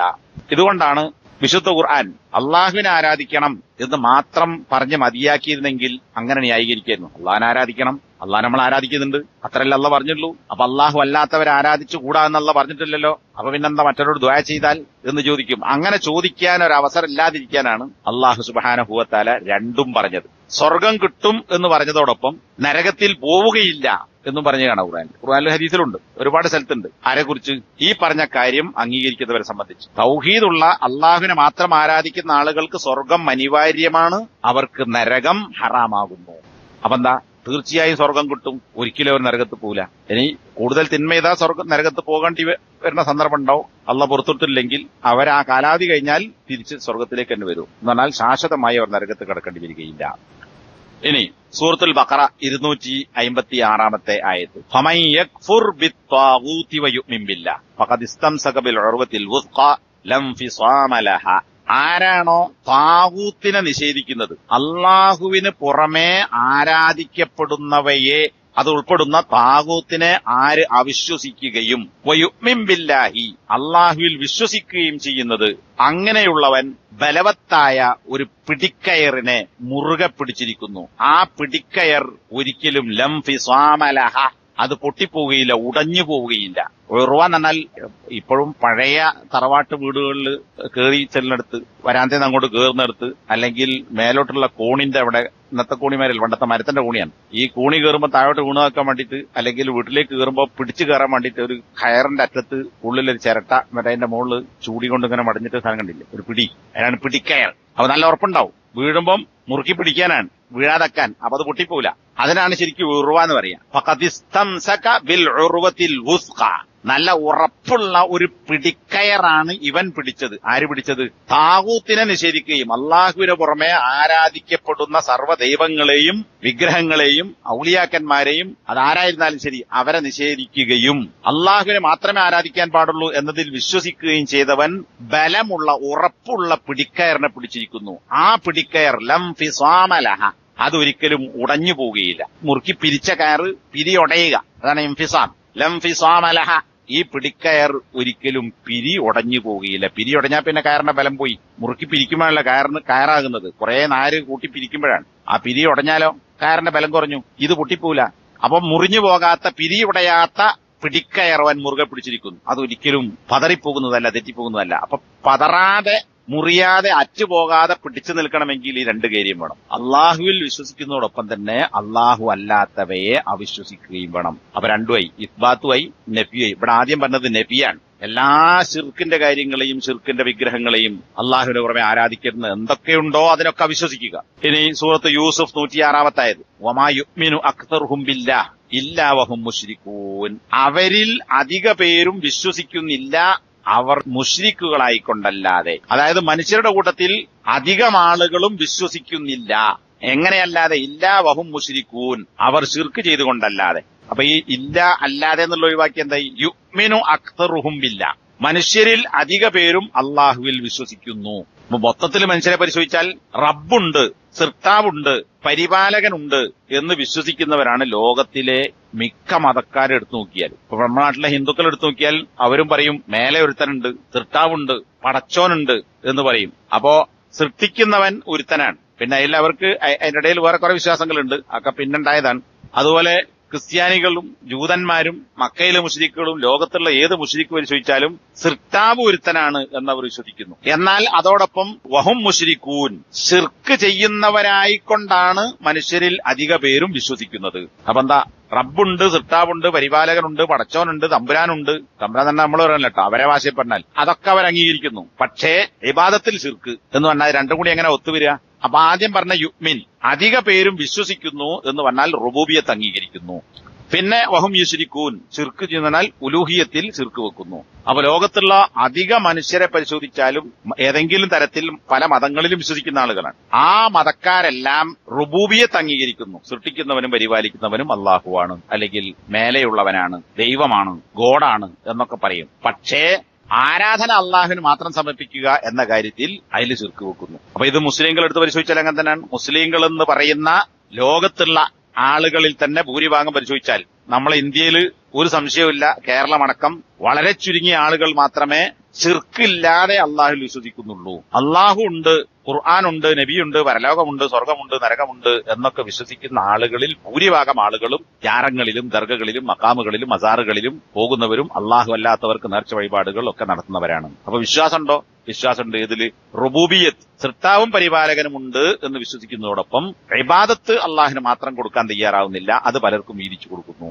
ഇമാം മുസ്ലിം ഉദ്ധരിച്ച ഒരു ഹദീസ് ഇവിടെ വിശദീകരണമായി കൊടുത്തിട്ടുണ്ട്. അള്ളാഹു പറഞ്ഞു, നബി സല്ലല്ലാഹു അലൈഹി വസല്ലം പറയാൻ, അള്ളാഹുവിന്റെ വാക്കായിട്ട് പറയാൻ, അന അഗ്ന ശുറകാഇ അനി ശിർക്കി, ശിർക്കിൽ നിന്ന് ഏറ്റവും ധന്യനാകുന്നു ഞാൻ. എന്നാൽ ലോകത്ത് കുറെ ആളുകളുണ്ട്, അള്ളാഹു ചെയ്യുന്ന കാര്യങ്ങൾ ചെയ്യുമെന്ന് ആളുകൾ വിശ്വസിക്കുന്ന കുറെ പങ്കാളികളെ നിശ്ചയിച്ചിട്ടുണ്ട്. ആ പങ്കാളികളിൽ നിന്ന് അള്ളാഹു ഏറ്റവും ധന്യനാണ് എന്ന് പറഞ്ഞാൽ അള്ളാഹുവിന് ഒരു പങ്കുകാരന്റെ പങ്കും ആവശ്യമില്ല. ആരെങ്കിലും വല്ല അമലും ചെയ്യുകയും എന്നിട്ട് എന്റെ കൂടെ ഞാനല്ലാത്ത വല്ലതിനെയും അവൻ പങ്കു ചേർക്കുകയും ചെയ്യുന്നുവെങ്കിൽ ഞാൻ അവനെയും അവന്റെ ആ പങ്കിനെയും വിട്ടേക്കും. അപ്പോ ഒരാൾ അമല് ചെയ്യുന്നു, അതോടൊപ്പം അള്ളാഹു അല്ലാത്തവരോട് പങ്കു ചേർത്താൽ, ഇത് നേരത്തെ പറഞ്ഞ ആയത്തിന്റെയും കൂടി വിശദീകരണമാണ്, തറക്തുഹു, അവനെ ഞാൻ വിട്ടേക്കും. നിസ്കരിക്കുന്നു, നോമ്പ് വെൽക്കുന്നു, സക്കാത്ത് കൊടുക്കുന്നു, ഹജ്ജ് ചെയ്യുന്നു, സദഖ കൊടുക്കുന്നു, ഇതൊക്കെ ചെയ്യുന്നു. അതോടൊപ്പം ജാറത്ത് പോകുന്നു, അള്ളാഹു അല്ലാത്തവരോട് ദുആ ചെയ്യുന്നു. ഇനി ജാറത്ത് പോകാതെ അള്ളാഹു അല്ലാത്തവരെ വിളിക്കുന്നു, ബദരീങ്ങളെ, തങ്ങളെ, പലരെയും വിളിക്കുന്നു. ഇങ്ങനെ വിളിക്കുന്നവനെ, അവനെയും അവൻ ചെയ്ത ഈ ശിർക്കിനെയും ഞാൻ വിട്ടേക്കും എന്ന് പറഞ്ഞാൽ ശിർക്ക് വിട്ടേക്കും. അവനെ വെറുതെ വിടുന്നല്ല. അള്ളാഹ്ക്ക് ശിർക്കിന് ആവശ്യമല്ല, ഇവനെ ആവശ്യമല്ല, ഇവൻ ചേർത്ത ഈ പങ്കിനെ ആവശ്യമല്ല. ഞാൻ ഏറ്റവും ഐശ്വര്യവാനാണ്, എനിക്ക് ഒരാളുടെയും പങ്കാളിത്തം ആവശ്യമില്ല, അതുകൊണ്ട് തന്നെ ഇവന്റെ അമലും അവനെയും ആവശ്യമല്ല. എന്നിട്ട് ഷെയ്ഖോട് വിശദീകരിക്കാൻ, ഇവിടെ ചില മനുഷ്യന്മാരുണ്ട്. എന്നാൽ സൗദി അറേബ്യയിലാണല്ലോ ഷെയ്ഖ് സാലിഹ് അൽ ഫൗസാൻ ഉള്ളത്. ആ നാട്ടിൽ അവിടെ മക്കത്ത് മദീനത്തൊക്കെ വരുന്ന ആളുകളും ലോകത്തിന്റെ പല ഭാഗത്തും ചില ആളുകളുണ്ട് ഇവിടെ. അവർ നമസ്കരിക്കുന്നു, ലാ ഇലാഹ ഇല്ലല്ലാഹ് മുഹമ്മദ് റസൂലുള്ളാഹ് എന്ന സാക്ഷ്യവചനം ഉച്ചരിക്കുന്നു, അത് ധാരാളം പറയുന്നു, നോമ്പ് നോൽക്കുന്നു, ഹജ്ജ് ചെയ്യുന്നു. അതോടൊപ്പം യദ്ഊനൽ അദ്രിഹ, അദ്രിഹ എന്നാണ് നമ്മൾ ശവകുടീരം എന്ന് പറയുന്ന, അത് ആ അർത്ഥത്തിൽ ഉപയോഗിക്കുന്നത് ലരീഹ, ഖബറുകളെ അല്ലെങ്കിൽ മറമാടപ്പെടുന്ന ഇടങ്ങൾ, ശവകുടീരങ്ങളോട് ദുആ നടത്തുക. ഹസനെ വിളിക്കുക, ഹുസൈനെ വിളിക്കുക. പിന്നെ ആരെ വിളിക്കുന്നു? വൽ ബദവി. വൽ ബദവി, ബദവി എന്ന് പറഞ്ഞാൽ ഈജിപ്തിലെ ബദവി ഷഹീദ്, ലക്ഷക്കണക്കിന് കോടിക്കണക്കിന് ആൾക്കാർ തവാഫ് നടത്തുന്ന സ്ഥലമാണ്, വലിയ ജാറം ഈജിപ്തിലുള്ള. ബദവിയെ വിളിക്കുന്നു. പിന്നെ ഫുലാനൻ ഫുലാനൻ, ഇങ്ങനെ പലരെയും. അങ്ങനെ മരിച്ചവരോട് ഇസ്തിഗാസ നടത്തുന്നു. ഇവരുടെ ഇബാദത്തുകൾ ബാത്തിലാകുന്നു. ശൈഖ് ഫൗസാൻ പറയാൻ, എന്താ തെളിവ്? നേരത്തെ പറഞ്ഞില്ല, യഹബത്തന്ന ലഹബിതമാ കാനൂ യഅമലൂൻ എന്നൊക്കെ പറഞ്ഞ് അള്ളാഹുവിനെ ആരാധിക്കുന്നു, അള്ളാഹു അല്ലാത്തവരോട് ദുആ ചെയ്യുന്നു, അപ്പൊ ചെയ്തത് പൊളിഞ്ഞു. അതുകൊണ്ട് തന്നെ അവരുടെ എല്ലാ ഇബാദത്തുകളും ബാത്തിലായി പോയി. കാരണം അവർ അള്ളാഹുവിൽ പങ്കുചേർക്കുന്നവരാകുന്നു. ഇബാദത്തിനോടൊപ്പം ശിർക്ക് കൂടി കൂട്ടിക്കലർത്തി. നമ്മളെ നാട്ടിലെ സമസ്തക്കാരെ പച്ച അതേ വിഷയം പറഞ്ഞത്, ഇബാദത്തെടുക്കുക, അതിന്റെ കൂടെയോ അല്ലാതെയോ ശിർക്ക് ചെയ്യുക. അപ്പോ അവരുടെ അമലുകൾ മുഴുവൻ ബാത്തിലായിത്തീരും. ഏതുവരെ? ഹത്താ യുവഹിദുല്ലാഹ വയുഖ്ലിസു ലഹുൽ ഇബാദ വയത്റുകു ഇബാദത മാ സിവാ, അള്ളാഹുവിനെ ഏകനാക്കുകയും ഇബാദത്ത് അവന് മാത്രമാക്കുകയും മറ്റുള്ളവർക്കുള്ള ഇബാദത്തിനെ ഒഴിവാക്കുകയും ചെയ്യുന്നതുവരെ അവരുടെ അമലുകളൊക്കെ ബാത്തിലാകുന്നു. അപ്പൊ ഒന്ന് നമ്മളെ നാട്ടിൽ കാണുന്ന മുസ്ലിങ്ങൾ എന്ന് പറയുന്ന ആളുകൾ രണ്ടും കൂടിയാ ചെയ്യുന്നത്. അത് എത്ര കാലം ചെയ്തിട്ടും കാര്യമല്ല. ഒരു നിസ്കാരവും ഒരു നോമ്പും ഒരു ഇബാദത്തും അല്ലാഹു സ്വീകരിക്കില്ല. ഇത് സ്വീകരിക്കപ്പെടാത്ത ഒരുത്തനെ പിന്നെ എങ്ങനെ മുസ്ലിമാന്നറിയാം? കാരണം അവർ ലൈസു അലാ ശൈഇൻ, അവർ ഒന്നിലുമല്ല. ഒന്നെണ്ണ ഒരു വിശ്വാസവും ഇല്ല, ഒരമലുമില്ല. വൈനഹും ലൈസു അലാ ശൈഇൻ, നമ്മളൊരു ഒരു ചുക്കുമല്ല, ഒരു ചുക്കിലുമല്ല അവർ, ഒന്നിലുമല്ല അവർ. അതുകൊണ്ട് തന്നെ ഒരു മനുഷ്യൻ ശ്രദ്ധ കൊടുക്കൽ, തനബ്ബുഹ്, അറ്റൻഷനാകൽ നിർബന്ധമാണ്. എന്താ കാര്യം? ഈ പറഞ്ഞ ഹെഡിങ്ങോടെ കൊണ്ട് ആവർത്തിക്കാൻ, അള്ളാഹുവിന്റെ കൂടെ ഇബാദത്തെടുക്കുന്നതിൽ മറ്റാരെ, ഖായിനം മൻ ഖാൻ, നമ്മൾ പറയല്ലേ, ഏവനാണെങ്കിലും ശരി, അതാണ്, ഏവനായിരുന്നാലും ശരി, ആരായിരുന്നാലും ശരി, ആരെ പങ്കു ചേർത്താലും ശരി, അത് അള്ളാഹു ഇഷ്ടപ്പെടുകയില്ല. എത്ര തന്നെ വലിയ അവസ്ഥയിലുള്ളവനാണെങ്കിലും ശരി. لئلا يقول أحد أنا أتخذ من الأولياء الصالحين والطيبين شفعاء, എന്തിനാ ഒരുത്തൻ ഇങ്ങനെ പറയാതിരിക്കാൻ? ഞാൻ വേറെ അള്ളാഹുവിനെ ഉണ്ടാക്കിയിട്ടില്ല, ഇലാഹിനെ ഉണ്ടാക്കിയില്ല, പിന്നെന്താ, ഞാൻ ഔലിയാക്കളെ, സാലിഹീങ്ങളെ, നല്ല മനുഷ്യന്മാരെ, അവരെയൊക്കെ ശുപാർശക്കാരായി സ്വീകരിച്ചതാണ്. അപ്പൊ ബദരീങ്ങൾ ശുപാർശ ചെയ്യും, അബ്ദുൽ ഖാദർ ജിലാനി ശുപാർശ ചെയ്യും, അത് മാത്രമേ ഞാൻ ഉദ്ദേശിച്ചിട്ടുള്ളൂ എന്നൊരുത്തൻ പറയാതിരിക്കാൻ. ഞാൻ ഒരിക്കലും വിഗ്രഹങ്ങളെയോ പ്രതിഷ്ഠകളെയോ ജാഹിലിയത്തിലെ ആളുകൾ ആരാധിച്ചതുപോലെ ഞാൻ ആരാധിക്കുന്നില്ല ഞാൻ ഇവരെ ശുപാർശക്കാരായി മാത്രമാണ് സ്വീകരിച്ചത്, ഞാൻ അവർക്ക് ഇബാദത്ത് എടുക്കുന്നില്ല എന്ന് പറയാതിരിക്കാൻ. ഇതാണെന്ന് പറയുന്നത്, ഞങ്ങൾ ഔലിയാക്കന്മാർക്ക് ഇബാദത്ത് എടുക്കുന്നില്ല, ഔലിയാക്കളോട് ശുപാർശ ചോദിക്കുക മാത്രമാണ് ചെയ്യുന്നത്. ഇതന്നെയാണ് ആര് പറഞ്ഞതും ഫനഖൂലു ലഹു. ഇങ്ങനെ പറയുന്നവനോട് നമുക്കുള്ള മറുപടി ചെയ്ത് പറയാൻ, ഹാദിഹിൽ മഖാലത്തുൽ ജാഹിലിയ ഇത്തഖദൂഹും ശുഫആ ഇൻദല്ലാഹ് ലിഅന്നഹും സ്വാലിഹൂന വ ഔലിയാ മിൻ ഔലിയാ ഇല്ല വല്ലാഹു ലാ യർളാ ബിഹാദാ. നിങ്ങൾ ഈ പറയുന്ന സംഗതി തന്നെയാണ് ജാഹിലിയത്തിലെ മുശ്രിക്കുകളും പറഞ്ഞത്. ഞങ്ങൾ അവർക്ക് ഇബാദത്ത് എടുക്കുന്നില്ല, മറിച്ച് ഞങ്ങൾ സ്വാലിഹീങ്ങളായ ഔലിയാക്കളായ നല്ലവരായ മനുഷ്യന്മാരെ ശുപാർശക്കാരായി സ്വീകരിക്കുകയാണ് ചെയ്തത്. എന്നിട്ടും അല്ലാഹു എന്ത് പറഞ്ഞു? വല്ലാഹു ലാ യർളാ ബിഹാദാ. അവർ ചെയ്തതിനെയും അള്ളാഹു തൃപ്തിപ്പെട്ടിട്ടില്ല. അപ്പൊ അള്ളാഹുവിന് പുറമെ ശുപാർശക്കാരെന്ന പേരിൽ ആരെ സ്വീകരിച്ചാലും ശരി, അത് അള്ളാഹു തൃപ്തിപ്പെടുകയില്ല എന്നത് ജാഹിലിയത്തിലെ അബൂജഹൽ അടക്കമുള്ള ആളുകൾ ചെയ്തത് അള്ളാഹു എതിർത്തു എന്നത് തെളിവായി മനസ്സിലാക്കണം. അപ്പൊ അതേ ന്യായം ഇന്ന് ആര് പറഞ്ഞാലും ശരി, അത് ജാഹിലിയത്തിലെ മുശ്രിക്കുകളെ പോലെ തന്നെയാണ്. എന്നിട്ട് ഷെയ്ഖിന്റെ മത്തിന് എന്താണ്? ശിർക്ക് അള്ളാഹു തൃപ്തിപ്പെടുകയില്ല. ലാ മലക്കുൻ മുഖറബുൻ വലാ നബിയ്യുൻ മുർസലുൻ. പങ്കു ചേർക്കപ്പെടുന്നത് അള്ളാഹുവിലേക്ക് അടുപ്പിക്കപ്പെട്ട സാമീപ്യം സിദ്ധിച്ച ഒരു മലക്കാണെങ്കിലും ഒരു നബിയോ റസൂലായി നിയോഗിക്കപ്പെട്ട ഒരു നബിയോ ആരായിരുന്നാലും ശരി, അള്ളാഹുവിന്റെ മുഖറബീങ്ങളായ സാമീപ്യം നൽകപ്പെട്ട ആകാശലോകത്തുള്ള മലക്കുകളെ പങ്കാളിയാക്കിയാലും ശരി, പ്രവാചകന്മാര് അല്ലെങ്കിൽ മുഹമ്മദ് നബി അഷ്റഫുൽ ഖൽഖ് സൃഷ്ടികളിൽ ശ്രേഷ്ഠൻ നമ്മൾ പറയുന്നു. അപ്പൊ മലക്കുകൾ അവർ ശ്രേഷ്ഠന്മാരാണ്, അവരെ പങ്കു ചേർത്താലും ശരി അള്ളാഹു ഇഷ്ടപ്പെടുകയില്ല. ഇനിയോ നബി ആകട്ടെ മുർസലാകട്ടെ, ആ നബിമാരുടെ കൂട്ടത്തിൽ ഏറ്റവും ശ്രേഷ്ഠനാരാ? മുഹമ്മദ് നബി. മുഹമ്മദ് നബിയെ കാക്കണേ, മുഹമ്മദ് നബിയെ ഞങ്ങൾക്ക് വേണ്ടി നിങ്ങൾ ശുപാർശ പറയണേ, ഞങ്ങൾ നരകത്തിൽ രക്ഷപ്പെടുത്തണേ, ഞങ്ങൾക്ക് ഹിദായത്ത് നൽകണേ, അങ്ങനെ നബിനോട് പ്രാർത്ഥിച്ചാൽ പോലും അത് അള്ളാഹു ഇഷ്ടപ്പെടുകയില്ല. അതുകൊണ്ടാണ് മുകളിൽ പറഞ്ഞത് കാഇനം മൻകാൻ മഹ്മാക്കാൻ, ആരായിരുന്നാലും ഏത് തരത്തിലുള്ളവനായിരുന്നാലും ശരി ഒരാളെയും പങ്കുവെക്കുന്നത് അള്ളാഹു ഇഷ്ടപ്പെടുകയില്ല.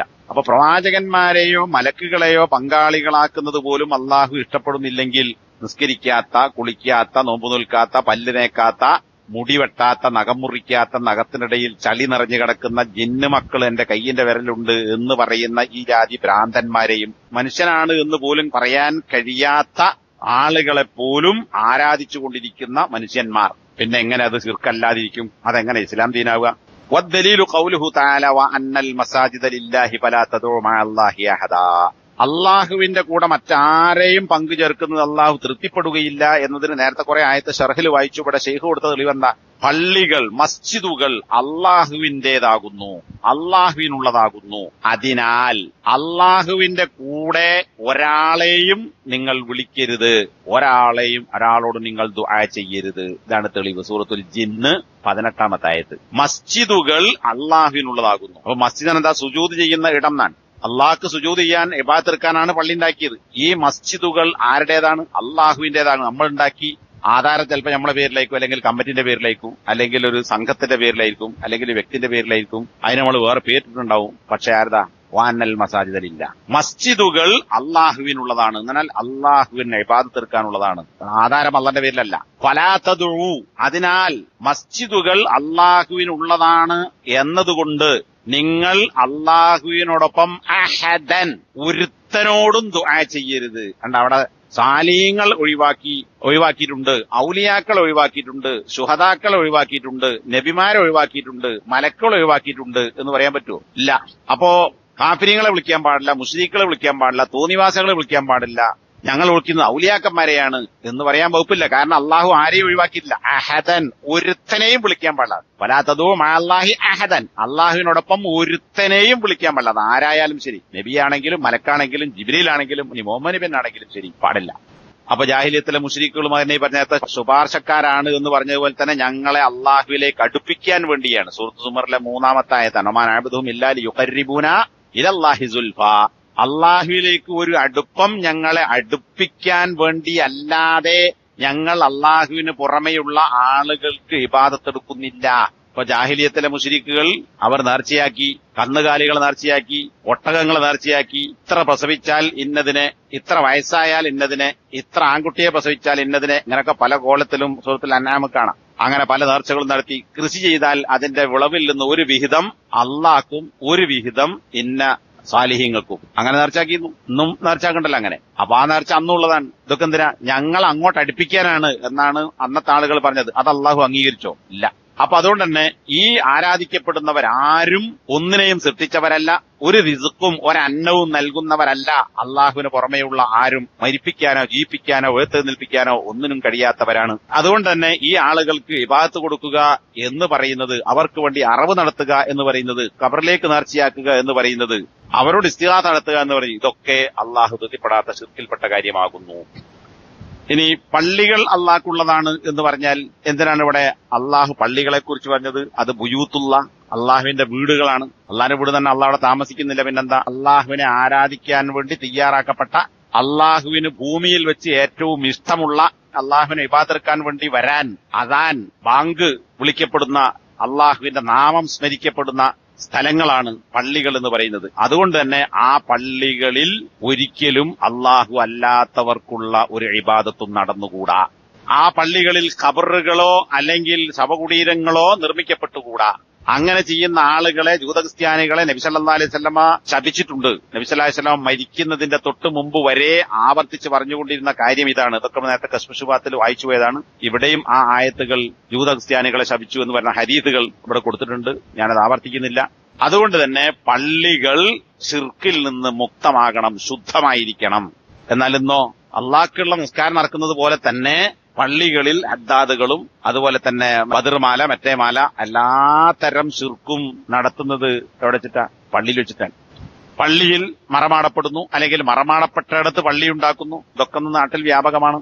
ഇതൊക്കെ അള്ളാഹു ഇബാദത്ത് നിർവഹിക്കപ്പെടേണ്ടുന്ന പള്ളികളെ അള്ളാഹു അല്ലാത്തവർക്കാക്കി മാറ്റലാണ്. അതോടൊപ്പം അവിടെ ഖുർആൻ പാരായണം ചെയ്യുന്നു, ദർസ് നടത്തുന്നു, ആളുകൾ ഇഅ്തികാഫിരിക്കുന്നു, ഇതൊക്കെ ചെയ്യുന്നു. അതോടൊപ്പം ശിർക്കും ചെയ്യുന്നു. എന്നാൽ ശിർക്കിൽ നിന്ന് മുക്തമാക്കി നമസ്കാരം അതുപോലുള്ള അള്ളാഹുവിനുള്ള ഇബാദത്തുകൾക്ക് വേണ്ടി മാത്രമാക്കി തീർക്കണം പള്ളികൾ. വഅമ്മാൻ തുഖാമ ഫിഹാ ഔതാനുൻ തുഅബദു മിൻ ദൂനില്ലാ ഫഹാദിഹി ലൈസത് മസാജിദ്. ശൈഖ് ഫൗസാന്റെ വാചകൻ. എന്നാൽ അള്ളാഹുവിനെ കൂടാതെയുള്ള ആളുകളെ ആരാധിക്കാൻ വേണ്ടിയുള്ള വിഗ്രഹങ്ങൾ സ്ഥാപിക്കപ്പെട്ടവ, അവ ഒരിക്കലും പള്ളിയല്ല. പള്ളി ഉണ്ടാക്കുക, പള്ളിനോട് ചേർത്ത് ഒരു ജാറം അറ്റാച്ച്ഡ് പള്ളി, പള്ളിയിൽ എത്രയോ സ്ഥലത്തുണ്ട്. പള്ളിന്റെ ഉള്ളിലുണ്ട്, അടിയിൽ ജാറം, മേലെ പള്ളി. ഇതങ്ങനൊക്കെ നമ്മുടെ നാട്ടിലുണ്ട്. അല്ലെങ്കിൽ ഒരു ചരു, അതിൽ ജാറുണ്ടാവും. അപ്പൊ അങ്ങനെ അള്ളാഹുവിനെ ആരാധിക്കുകയും അതോടൊപ്പം ഇജാതി വിഗ്രഹങ്ങളെ സ്ഥാപിക്കുകയും ശവം കുടിയിരുത്തുകയും ചെയ്തത് ഫഹാദിഹി ലൈസത് മസാജിദ്, ഇത് പള്ളിയല്ല.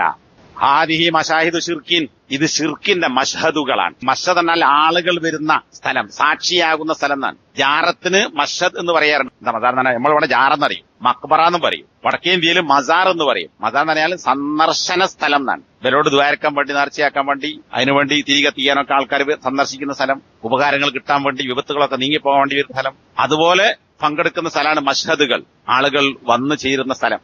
അപ്പൊ ഇതൊക്കെ ഷിർക്കിന്റെ മഷ്ഹദുകളാകുന്നു.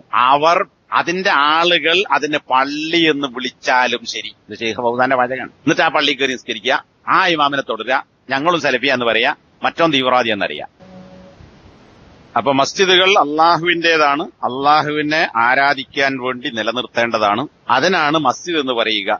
അതൊരു ശൈഖ് പറയാണ്. അതുകൊണ്ട് തന്നെ പള്ളി, ശിർക്ക്, ബിദ്അത്ത്, ഖുറാഫാത്ത് ഇവയിൽ നിന്നെല്ലാം ശുദ്ധമായിരിക്കണം. ജനങ്ങൾക്ക് പള്ളിയിൽ നിന്ന് കിട്ടേണ്ടത് ഇൽമ്, അറിവ് കിട്ടണം.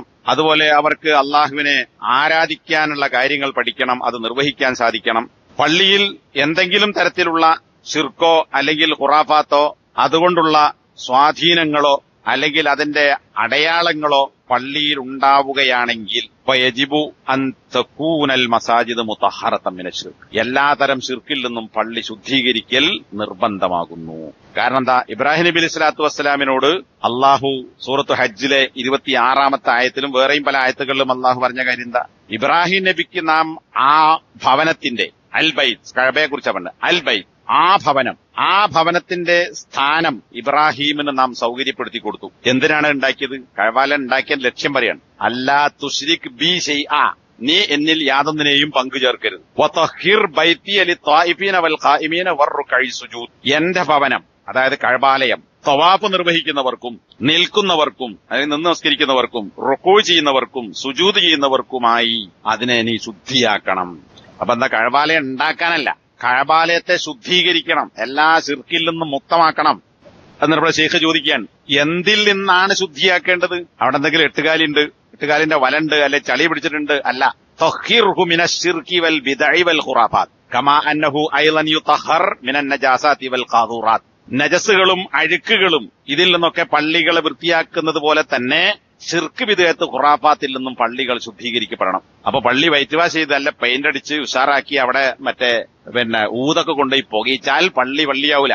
എന്തില്ലാതാക്കണം? ശിർക്കും വിധേയത്തും ഖുറാഫാത്തും ഇല്ലാതാക്കണം. ഇന്ന് കേരളത്തിലുള്ള ആയിരക്കണക്കിന് പള്ളികൾ എന്തിനു വേണ്ടിയായി ഈ ശിർക്ക് വിധേയത്ത് ഖുറാഫാത്ത് പ്രചരിപ്പിക്കാനാണ്. അതുകൊണ്ട് മനുഷ്യരെ, അള്ളാഹുവിന്റെ കൂടെ നിങ്ങൾ ഒന്നിനോടും ദുആ ചെയ്യരുത്, ഒരാളോടും നിങ്ങൾ ഇസ്തിഗാസ നടത്തരുത്. ഏതുപോലെ മുഹമ്മദേ, അള്ളാഹുവേ.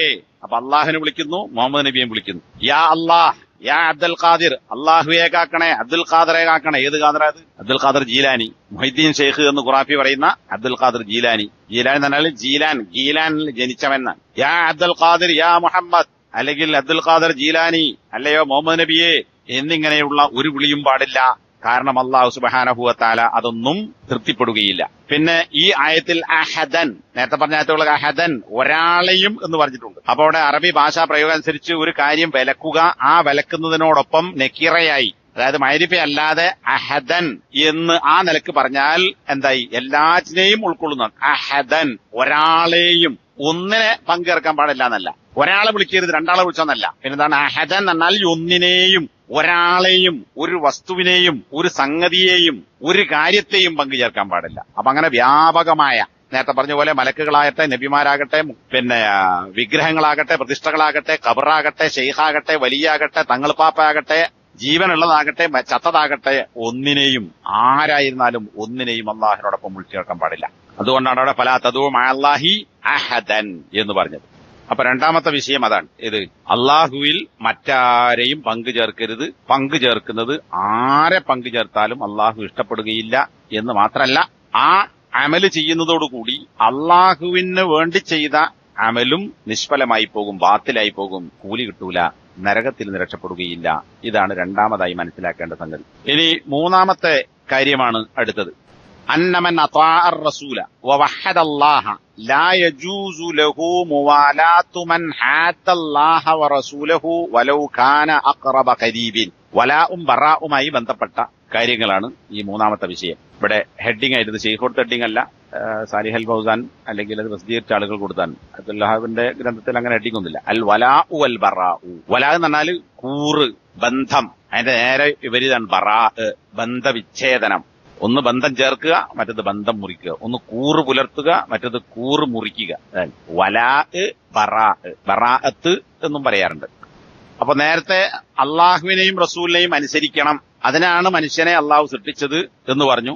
ആ കാര്യങ്ങൾ അംഗീകരിക്കുകയും അള്ളാഹുവിനോട് അള്ളാഹുവിന്റെ കൂടെയോ അല്ലാതെയോ മറ്റാരെയും പങ്കു ചേർക്കാതിരിക്കുകയും ചെയ്യുന്ന ആളുകൾക്കുണ്ടായിരിക്കേണ്ട എന്ന് പറഞ്ഞാൽ തൗഹീദുള്ള മനുഷ്യന്മാർക്ക് ഉണ്ടായാൽ അനിവാര്യമായ ഒരു കാര്യമാണ് വലാ, അതായത് തൗഹീദുള്ളവർ തമ്മിൽ പാലിക്കേണ്ട കാര്യം. ഇനി തൗഹീദിനെ അംഗീകരിക്കാത്ത, നേരത്തെ പറഞ്ഞ കാര്യങ്ങൾ അംഗീകരിക്കാത്ത, അള്ളാഹു അല്ലാത്തവരോട് ദുആ ചെയ്യുകയോ അല്ലെങ്കിൽ അള്ളാഹുവിനെ തന്നെ നിഷേധിക്കുകയോ ചെയ്യുന്ന ആളുകളോട് വിശ്വാസികൾ പുലർത്തേണ്ടുന്ന കാര്യം അതാണ് ബറാ.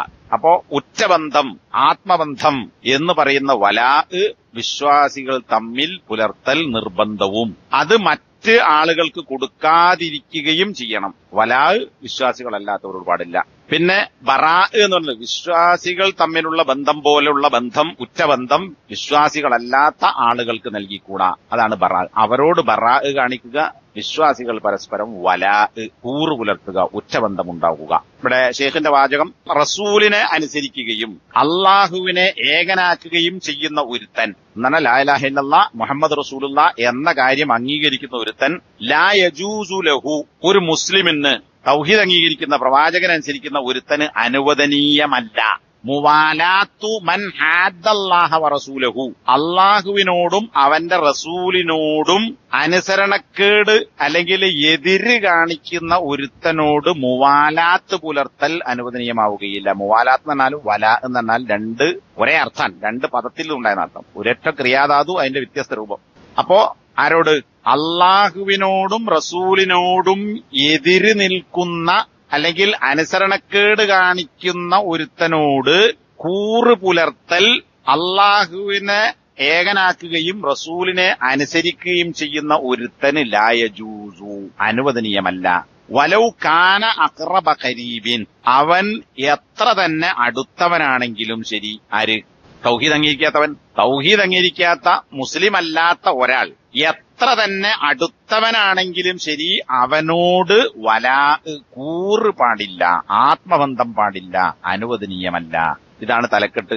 ഇതിന് തെളിവായി സൂറത്തുൽ മുജാദലയിലെ 22-ാമത്തെ ആയത്ത് ഇതിന് ശേഷം കൊടുക്കുന്നുണ്ട്. ഇനി ഈ വായിച്ചതിന്റെ ഷറഹായി ഷെയ്ഖ് ഫൗസാൻ രേഖപ്പെടുത്തിയ കാര്യം, വലാ ബറാ, ബന്ധവിച്ഛേദനം എന്ന് പറയുന്നത് തൗഹീദിന്റെ അനുബന്ധമാകുന്നു. നമ്മൾ പ്രത്യേകം മനസ്സിലാക്കണം, ഇത് ഇസ്ലാമിന് പുറത്തുള്ള സംഗതിയല്ല, ഇത് തീവ്രവാദമല്ല.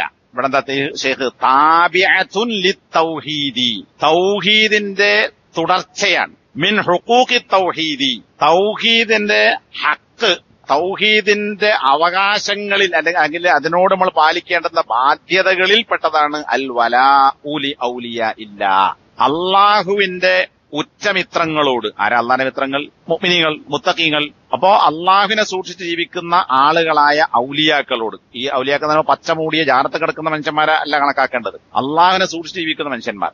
ആ ആളുകളോട് വലാ പുലർത്തലും കൂറ് പുലർത്തലും, അള്ളാഹുവിന്റെ ശത്രുക്കളിൽപ്പെട്ടവരോട് ബന്ധവിച്ഛേദനം നടത്തലും തൗഹീദിന്റെ ഹക്കിൽപ്പെട്ടതാകുന്നു. എന്നാ ആളുകൾ എന്താ പറയാ? ഇപ്പൊ എന്താ പറയണത്? അങ്ങനെ പറഞ്ഞാൽ ഓൻ തീവ്രവാദിയാണ്, ഇത് ഇസ്ലാമിനെതിരാണ്. പണ്ട് വേറൊരാള്, നമ്മൾക്കൊക്കെ പ്രിയപ്പെട്ടവനായിരുന്ന ഒരു വലിയ പ്രഭാഷകൻ കുറെ കൊല്ലം മുമ്പ് 2012-13 കാലഘട്ടത്തിൽ പറഞ്ഞത് ഇത് ചില കൂവമണ്ഡൂപങ്ങളുടെ വാക്കാണ്, മാനസിക രോഗമാണ്.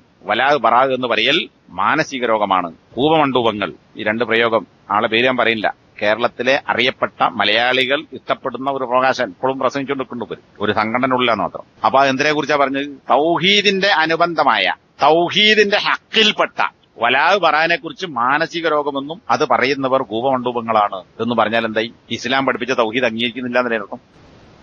വലാ എന്ന് പറഞ്ഞാലും മുവാലാത്ത് എന്ന് പറഞ്ഞാലും ഒരേ അർത്ഥമാകുന്നു. അത് രണ്ടും തെറ്റിദ്ധരിക്കാതിരിക്കാൻ വേണ്ടിയിട്ടാണ്. ഇവിടെ മുവാലാത്ത് എന്ന് പറഞ്ഞത് ആയത്തിൽ അങ്ങനെ വന്ന് യുവാലൂന എന്ന ആയത്തിലുള്ളത്, ഇവിടെ തെളിവായി കൊടുത്ത ആയത്തിൽ. അപ്പൊ ആ യുവാലൂന എന്നതിലുണ്ടായതാണ് വാലാ യുവാലി മുവാലാത്ത്. അതാണ്. ഇനി അദ്ദേഹം വിശദീകരിക്കാൻ, വലാ എന്നതുകൊണ്ട് ഉദ്ദേശിക്കപ്പെടുന്നത് ഹൃദയം കൊണ്ടുള്ള ഇഷ്ടമാകുന്നു. ഹൃദയം കൊണ്ട് ഇഷ്ടപ്പെടുക. അപ്പൊ ഇനി എന്ത് പേര് എന്നാലും ശരി, എന്ത് സ്നേഹമാണെങ്കിലും പിന്നെ മനസ്സുകൊണ്ടല്ലാതെ മൂക്കൊണ്ട് ഇഷ്ടപ്പെടാൻ പറ്റുമോ? ചെവിയോട് ഇഷ്ടപ്പെടാൻ പറ്റുമോ? ഇഷ്ടം ഹൃദയം കൊണ്ടാണ്. അപ്പൊ ഹൃദയം കൊണ്ട് ഇഷ്ടപ്പെടുക എന്നതാണ് വല എന്നതുകൊണ്ട് ഉദ്ദേശിക്കുന്നത്. അതുപോലെ തന്നെ യുറാദു ബിഹി അൽ മുനാസറത്തു വൽ മുആവനത്തു, അത്തരം ആളുകളെ സഹായിക്കുകയും സഹകരിക്കുകയും ചെയ്യുക എന്ന് പറയുന്നതും വലാഇന്റെ ഭാഗമാണ്. വയുറാദു ബിഹി, വലാ എന്നതുകൊണ്ട് ഉദ്ദേശിക്കപ്പെടുന്ന അൽ ഇർസു, ആരോടാണോ വലാ പുലർത്തേണ്ടത് അവർ തമ്മിലേ എന്തുണ്ടാവുള്ളൂ? അനന്തരാവകാശം ഉണ്ടാവുകയുള്ളൂ.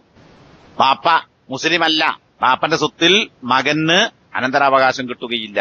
അപ്പൊ ആര് തമ്മിലാണോ വലാഹ്, ആ വലാഹ് ഉള്ളവർ തമ്മിലാണ് അനന്തരാവകാശം കിട്ടുന്നതും അവകാശികളാകുന്നതും. പിന്നെ വൽ അഖ്ലു ഫിദ്ദിയാത്തി, ഇവിടെ അഖ്ല് എന്ന് പറഞ്ഞാൽ ബുദ്ധി എന്നല്ല അർത്ഥം. പിന്നെന്താണ് അഖ്ല് എന്ന് പറഞ്ഞാൽ? ഒരാളെ അബദ്ധത്തിൽ കൊന്നു വിചാരിക്കുക. അപ്പൊ കൊല്ലപ്പെട്ട ഇനി അല്ലെങ്കിൽ അല്ലാതെ കൊല്ലപ്പെട്ട ആൾക്ക് എന്ത് ചെയ്യണം? നഷ്ടപരിഹാരം കൊടുക്കണം. കൊല്ലപ്പെട്ടവരുടെ ബന്ധുക്കൾക്ക് ദിയത്ത്, ബ്ലഡ് മണി എന്ന് പറയുന്നത് അറബിയിൽ ദിയത്ത് എന്നാ പറയാ. അപ്പൊ അതിനാണ് ഇവിടെ അഖ്ല് എന്ന് പറയുന്നത്. അതിന് ഭാഷാപരമായ അർത്ഥവും ഈ അർത്ഥത്തിൽ നഷ്ടപരിഹാരവുമായി ബന്ധപ്പെട്ട് ഈ വാക്ക് എങ്ങനെ ഉപയോഗപ്പെട്ടു എന്നുള്ളത് ഫിഖ്ഹിന്റെ ഗ്രന്ഥങ്ങളിൽ ഒരുപാട് അതിനെപ്പറ്റി വിശദീകരണങ്ങളും ചർച്ചകളൊക്കെ കാണാൻ പറ്റും. അപ്പൊ ചുരുക്കത്തിൽ ഇത്ര മനസ്സിലാക്കിയാൽ മതി. കൊല്ലപ്പെട്ട ആളുകൾക്ക് നഷ്ടപരിഹാരമായി നൽകപ്പെടുന്നത് ഒട്ടകത്തെ കൊടുക്കാനാണ് നബി സ്വല്ലല്ലാഹു അലൈഹി വസല്ലം പറഞ്ഞത്. ഇന്നിപ്പോ ഒട്ടകല്ല, അപ്പൊ അതിന്റെ വില കൊടുത്താൽ മതി, പൈസ കൊടുത്താൽ മതി. അപ്പൊ ഈ ഒട്ടകങ്ങളെ എന്ത് ചെയ്യും? കൊണ്ടുപോയിട്ട് കൊല്ലപ്പെട്ടവന്റെ ഔലിയാക്കൾ, അവന്റെ ബന്ധുക്കളുടെ അവകാശികൾ ആരാണോ അവരെ മുറ്റത്ത് കൊണ്ടുപോയി കിട്ടും ഈ ഒട്ടകങ്ങളെ. അക്കലാണ് ബന്ധിക്കുക എന്നാണ്. അങ്ങനെയാണ് അഖ്ല് എന്ന പേര് ഇതിന് വന്നതെന്നാണ് അതിന്റെ പറയപ്പെടുന്ന വിശദീകരണങ്ങൾ ഒന്ന്. അതാ അപ്പൊ യുറാദ് ബിഹി അൽ ഇർസു വൽ അഖ്ലു ഫിദ്ദിയാത്ത്, മരിച്ചാലുള്ള അനന്തരവും. അതുപോലെ തന്നെ കൊല്ലപ്പെടുകയോ അല്ലെങ്കിൽ ഇനി വേറെന്തെങ്കിലും നിലക്ക് പരിക്കേൽപ്പിച്ചോ അതിന് നഷ്ടപരിഹാരം. പല്ല് പൊട്ടിച്ചാൽ എന്ത് നഷ്ടപരിഹാരം കൊടുക്കണം? കണ്ണ് പൊട്ടിച്ചാൽ എന്ത് നഷ്ടപരിഹാരം കൊടുക്കണം? കൈ ഒടിച്ചാൽ എന്ത് നഷ്ടപരിഹാരം കൊടുക്കണം? ഒരു വിരൽ പൊട്ടിച്ചാൽ എത്ര കൊടുക്കണം? 4 വിരൽ പൊട്ടിച്ചാൽ എത്ര? ഇതൊക്കെ ഫിഖിന്റെ ഗ്രന്ഥങ്ങളിൽ ചില ഹദീസുകളും ആ വിഷയത്തിൽ വന്നിട്ട് ചിലതൊക്കെ ദുർബലമാണ്. ഏതായിരുന്നാലും അത്തരം ഹദീസുകളൊക്കെ അവലംബിച്ചുകൊണ്ട് ഫിഖിന്റെ ഗ്രന്ഥങ്ങളിൽ ഓരോന്നിനും തലയോട്ടി പൊട്ടിച്ചാൽ എത്ര, തൊലി പൊട്ടിയാൽ എത്ര, തലയോട്ടി പൊട്ടിച്ചാൽ എത്ര, തലച്ചോറ് വരെ മുറിവേറ്റാൽ എത്ര, തൊലി മാത്രം മുറിഞ്ഞാൽ എത്ര, ഞരമ്പ് പൊട്ടിയാൽ എത്ര, ഉള്ളിലേക്ക് എല്ല് വരെ മുറിവ് പറ്റിയാൽ എത്ര, ഇതിനൊക്കെ നഷ്ടപരിഹാരം എത്ര കൊടുക്കണം എന്നുള്ള കണക്കുണ്ട് ഫിഖ്ഹിൽ. അപ്പൊ ഈ നഷ്ടപരിഹാരം കൊടുക്കുക, ഈ ജാതി ഇതൊക്കെ എന്തിന്റെ ഭാഗമാണ്? വലാഇന്റെ ഭാഗമാകുന്നു. അപ്പൊ വിശ്വാസികൾ തമ്മിലാണ് കൂറു പുലർത്തേണ്ടത്. ആ കൂറു പുലർത്തുക എന്ന് പറഞ്ഞാൽ ഹൃദയം കൊണ്ടുള്ള ഇഷ്ടം അവർ തമ്മിലായിരിക്കണം. അവർ തമ്മിൽ സഹായവും സഹകരണവും, പ്രത്യേകിച്ച് മതപരമായ വിഷയത്തിൽ അവർ തമ്മിലായിരിക്കണം ഉണ്ടാകേണ്ടത്. അങ്ങനെയുള്ള ആളുകൾ തമ്മിലാണ് അനന്തരം എടുക്കുന്നത്. വലായിന്റെ അടിസ്ഥാനത്തിലാണ് അനന്തരം കിട്ടുന്നത്. വലായിന്റെ വകുപ്പില്ലേ, എന്നാ പിന്നെന്തുമില്ല, അനന്തരാവകാശമില്ല. നഷ്ടപരിഹാരം അങ്ങനെ തന്നെ, കൊല്ലപ്പെട്ടതിന്റെ പേരിൽ നഷ്ടപരിഹാരങ്ങളും വിശ്വാസികൾ തമ്മിലാണ്. അതുകൊണ്ട് തന്നെ ഒരു മുസ്ലിം അള്ളാഹുവിന്റെ ഔലിയാക്കളായ എന്ന് പറഞ്ഞാൽ അവന്റെ കൽപ്പനകൾ പാലിച്ചുകൊണ്ട് ജീവിക്കുന്ന ആളുകളോട് ഇഷ്ടം പുലർത്തുകയും കൂറു പുലർത്തുകയും ആ ഇഷ്ടം അള്ളാഹുവിന്റെ ഔലിയാക്കളിൽ, ഈ ഔലിയാക്കളൊക്കെ മുത്തക്കികൾ എന്നുള്ള അർത്ഥത്തിലാണ് കേട്ടോ, അല്ലാണ്ട് മറ്റേ പച്ചല്ല, ആ മുത്തക്കികളായ ആളുകളുടെ അവരോടുള്ള ഇഷ്ടത്തിൽ അതിനെ പരിമിതപ്പെടുത്തുകയും അവരെ സഹായിക്കുകയും ചെയ്യേണ്ടതാകുന്നു. അതുകൊണ്ട് തന്നെ ഒരു മുസ്ലിം മുസ്ലിങ്ങളോടൊപ്പമാണ് നിൽക്കേണ്ടത്. കാരണം അവർ തമ്മിൽ പരസ്പരം മിത്രങ്ങളാകുന്നു. സൂറത്തുൽ അംഫാലിലെ 75-ാമത്തെ ആയത്ത് ഉലുൽ അർഹാമി ബഅ്ളുഹും ഔലാ ബി ബഅദിൻ. ഉലുൽ അർഹാം രക്തബന്ധത്തിലുള്ള ആളുകൾ, ബഅ്ളുഹും ഔലാ ബി ബഅദിൻ അവരിൽ ചിലർ മറ്റു ചിലരേക്കാൾ ഔലാ ബന്ധപ്പെട്ടവരാകുന്നു ഫീ കിതാബില്ലാ അള്ളാഹുവിന്റെ ഗ്രന്ഥത്തിൽ അല്ലെങ്കിൽ അള്ളാഹുവിന്റെ വിധിയിൽ. അപ്പൊ അള്ളാഹുവിന്റെ നിയമം അനുസരിച്ച് അല്ലെങ്കിൽ അള്ളാഹുവിന്റെ ഗ്രന്ഥമനുസരിച്ച് ഉലുൽ അർഹാമി ബഅ്ളുഹും ഔലാ ബി ബഅദിൻ രക്തബന്ധമുള്ളവർ അവർ ചിലരോട് ഏറ്റവും അടുത്ത ബന്ധമുള്ളവരാകുന്നു. അപ്പൊ ഈ ആയത്ത് കൊടുത്തുകൊണ്ട് ഇതിനെ വിശദീകരിച്ചുകൊണ്ട് ഷെയ്ഖ് സാലിഹ് അൽ ഫൗസാൻ ഹഫിളഹുല്ലാ പറയാൻ, ഫത്തആഖുലു ഫീ ദിയാത്തിൽ ഖത, അബദ്ധവശാൽ ഒരുത്തൻ മറ്റൊരു മുസ്ലിമിനെ കൊന്നാൽ അവർ തമ്മിലുള്ള നഷ്ടപരിഹാര കൈമാറ്റം എന്ന് പറയുന്നത് യക്കൂനു ബൈനൽ മുസ്ലിമീൻ, മുസ്ലിങ്ങൾക്കിടയിലാണ് ഉണ്ടാകേണ്ടത്. അതിന് തകാഫുൽ എന്ന് പറയാറുണ്ട്. തകാഫുൽ എന്നാൽ പരസ്പര സംരക്ഷണം, ഏറ്റെടുക്കൽ എന്നാണ്. ഇപ്പൊ ഇൻഷുറൻസ് പോലെ ഈ സഹായ സമിതികൾ ഉണ്ടാക്കുക, സാധാരണ ഇൻഷുറൻസ് അല്ല. കുറെ ആളുകൾ കൂടിയിട്ട് ഒരു ഫണ്ട് ഇങ്ങനെ കളക്ട് ചെയ്യുക, എന്നിട്ട് അതിൽ അപകടം പറ്റുന്ന ആളുകൾക്ക് സഹായത്തിന് കൊടുക്കുക, ആണ് തക്കാഫുൽ. അപ്പൊ അതുകൊണ്ട് വലാ എന്ന് പറയുന്നത് മുസ്ലിമിനും കാഫിറിനും ഇടയിൽ വലാ ഉണ്ടായിക്കൂടാ. വലാ ഉണ്ടാണ്ട് ആരമില്ല, മുസ്ലിങ്ങൾ തമ്മിലാണ്. ഇഷ്ടം, അതുപോലെ തന്നെ സഹായം, അനന്തരാവകാശം, നഷ്ടപരിഹാരം, വിവാഹത്തിലുള്ള വിലായത്ത്, അതായത് നിക്കാഹ് കഴിപ്പിച്ചു കൊടുക്കുക, കെട്ടിച്ചെന്ന് പറയില്ലേ, ആ വിലായത്ത്, ഒരു സ്ത്രീയെ മറ്റൊരുത്തൻ നിക്കാഹ് കഴിച്ചു കൊടുക്കാനുള്ള അധികാരം, അതൊക്കെ കാര്യമില്ല, മുസ്ലിങ്ങൾ തമ്മിലാണ്. അപ്പൊ ശിർക്ക് ചെയ്യുന്ന ഒരുത്തൻ ഓനെന്താൻ പറ്റൂല, വലിയാകാൻ പറ്റൂല. അങ്ങനത്തെ ഒരു കുടുംബത്തെ കല്യാണം കഴിക്കുകയാണ്, നിക്കാഹ് നടത്തി തീർന്നാരാ, കുട്ടീന്റെ വാപ്പ ശിർക്ക് ചെയ്യുന്നവനാണെങ്കിൽ ഓൻ വലിയാൻ പറ്റൂല. വലിയാൽ നിക്കാഹ് സാധുവാവില്ല, കാരണം അവൻ ശിർക്കുള്ളവനാണ്. കാരണം എന്താ, കുട്ടി തൗഹീദുണ്ട്, വാപ്പ ശിർക്ക് ചെയ്യുന്നവനാണ്. ഈ കുട്ടിന്റെ കെട്ടുന്ന കുട്ടീനെ, സെലഫി കുട്ടീനല്ല, തൗഹീദുള്ള കുട്ടീനല്ല കെട്ടുന്നത് എന്ന് പറഞ്ഞിട്ട് കാര്യമില്ല. നിക്കാഹ് കഴിച്ചു കൊടുക്കുന്ന ആള് തൗഹീദുള്ളവനാകണം. കാരണം മുസ്ലിങ്ങളുടെ മേൽ മുസ്ലിങ്ങളല്ലാത്ത ആർക്കും ഒരധികാരവുമില്ല. അപ്പൊ മുസ്ലിമായ പെണ്ണിനെ കെട്ടിച്ചു കൊടുക്കാൻ ശിർക്ക് ചെയ്യുന്ന വാപ്പക്ക് അധികാരമില്ല, ആ നിക്കാഹ് സാധുവാവുകയില്ല. ഇന്നിപ്പൊക്കെ നടക്കുന്നുണ്ട് അല്ലേ. ആകെ ഒരു ചിന്തയുള്ളപ്പോ പോയത് മറ്റവന്റെ കൂടല്ലല്ലോ, ഖാഫിന്റെ കൂടല്ലല്ലോ പോയത്, മുസ്ലിം മോപ്പിള എന്ന് എഴുതുന്ന അത് മതി. വില്ലേജ് ഓഫീസിൽ പോയിട്ട് മുസ്ലിം മോപ്പിള, അല്ലെങ്കിൽ സ്കൂൾ സർട്ടിഫിക്കറ്റിൽ മതവും ജാതിക്കും മുസ്ലിം മോപ്പിള എന്ന്. കാരണം ഇവിടെ വേറെ ജാതി, പട്ടികവർഗവും പട്ടികജാതി ഒന്നും എഴുതാനില്ലല്ലോ, നായർ തീയ ഒന്നും എഴുതാനില്ല, പിന്നെന്താ മാപ്പിള ജാതി, അത്ര നോക്കിയാൽ മതി എന്നാണ് അവിടെ എത്തിയപ്പോ. അപ്പൊ ഇവിടെ പറഞ്ഞ എന്താ, നിക്കാഹിന്റെ വലിയാകാനുള്ള അധികാരം, ഖള വിധി പറയാൻ, ഖാളിയാകാൻ, വലായത്തുൽ ഖള വിധി പറയാനുള്ള അധികാരം അതാർക്ക മുസ്ലിങ്ങൾക്കാണ്. അവ മാസർപ്പിക്കുന്നത് അമ്പലത്തിൽ ഉത്സവത്തിന് പോകുന്ന കാളി, അതാണ് അതിന് പറ്റിയ പേര്, മലയാളത്തിൽ തന്നെ കാളി. മലപ്പുറം ജില്ലാ കാളി, സംസ്ഥാന കാളി. കാരണം എന്താ, അമ്പലത്തിലും പോണ്, ചർച്ചിലും പോണ്, ജാറത്തിലും പോണ്. ഈ കാളിയാണ് എന്ത് ചെയ്യുന്നത്, മാസർപ്പിക്കുന്നത്. അപ്പൊ ആ കാളി ഉറപ്പിച്ചാൽ അത് സ്വീകരിക്കാൻ പറ്റൂല. കാരണം തൗഹീദ് ഉള്ളവനാണ് കാളിയാകേണ്ടത്. കാളിയാകാൻ പറ്റൂല. അത് ഷെയ്ഖിന്റെ വാചകം, എന്റെ വാചകല്ല. അപ്പൊ നിക്കാഹ് നടത്താനുള്ള വിലായത്തും മാസർപ്പിക്കാനും വിധി പറയാനുമുള്ള അധികാരവും കാളിയാകാനുള്ള യോഗ്യതയും ഇതൊക്കെ മുസ്ലിങ്ങളായ ആളുകൾക്കാണ്. മുസ്ലിങ്ങളുടെ വിധി പറയാൻ ഇതിലേ. ഇവിടെ മറ്റു തർക്കത്തിന് കോടതി പോവാം. ഇനി കോടതി പോയാലും ഇവിടെയും മുഹമ്മദൻ ലോ എന്ന് പറഞ്ഞ സാധനമുണ്ട്. ഇന്ത്യ ഗവൺമെന്റ് ഭരണഘടന അനുസരിച്ച് ശരീഅത്തനുസരിച്ചുള്ള വിധി, തലാഖ്, വിവാഹം, അനന്തരാവകാശം, ഇതുപോലുള്ള കാര്യങ്ങളൊക്കെ ഇസ്ലാമിക നിയമമനുസരിച്ചാണ് വിധി നടത്തുന്നത്. അതിന് എപ്പോഴല്ലാതെ പറയാൻ പറ്റില്ല, അതിന്റെ പണി നടക്കുന്നുണ്ട് അത് നിർത്താൻ. അപ്പൊ ഒരിക്കലും ഇത് വിശ്വാസിയും കാഫറും തമ്മിൽ വലാഹ് പാടില്ല. വലൻ യജഅലല്ലാഹു ലിൽ കാഫിരീന അലൽ മുഅ്മിനീന സബീല. എന്തുകൊണ്ട് ശിർക്ക് ചെയ്യുന്നവൻ വലിയായിക്കൂടാ, എന്തുകൊണ്ട് ശിർക്ക് ചെയ്യുന്നവൻ കാളിയാകാൻ പറ്റൂല, അതെന്തുകൊണ്ടാ? സൂറത്തുൻ നിസായിലെ 151-ാമത്തെ ആയത്താണ് ഇവിടെ കൊടുത്തത്. വലൻ യജഅലല്ലാഹു ലിൽ കാഫിരീന. ഇത് പല വിഷയങ്ങളിലും തെളിവാണ്.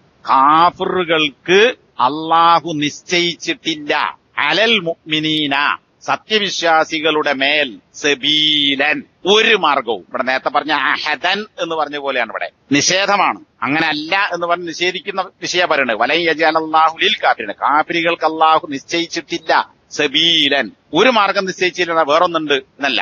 സബീലൻ ഒരു മാർഗവും മുസ്ലിങ്ങൾക്ക് വിശ്വാസികൾക്കുമേൽ കാഫിരീങ്ങൾക്ക് ഒരു മാർഗവും അള്ളാഹു നിശ്ചയിച്ചിട്ടില്ല.